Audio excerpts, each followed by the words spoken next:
खबर शामिल करते हैं ENA न्यूज़ नुमाइंदा मोहम्मद असद मेरानी की।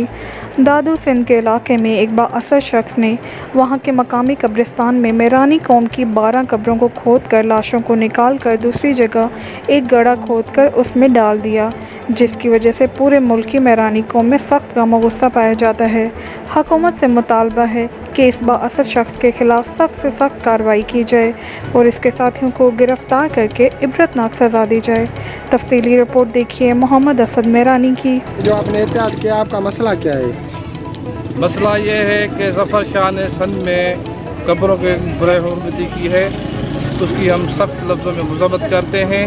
वहाँ पे जो कब्रें हैं वो भी महफूज नहीं है। सैयद के शहर में हम सिंध गवर्नमेंट से बिल्कुल मांग करते हैं और ये डिमांड करते हैं कि ज़फ़र शाह को फौरी तौर गिरफ़्तार किया जाए और सज़ा दी जाए, नहीं तो हम पूरे पाकिस्तान में मीरानी कौमी इत्तेहाद की तरफ से हम एहतजाज करेंगे और एहतजाज को वसी बनाएंगे। बराए मेहरबानी। मीरानी छा जो एहतियात आहे? साईं जीअं त बलापुर ब्रादर जी तरफ़ां ही पुरअमन जो एहतियात कयो वियो आहे।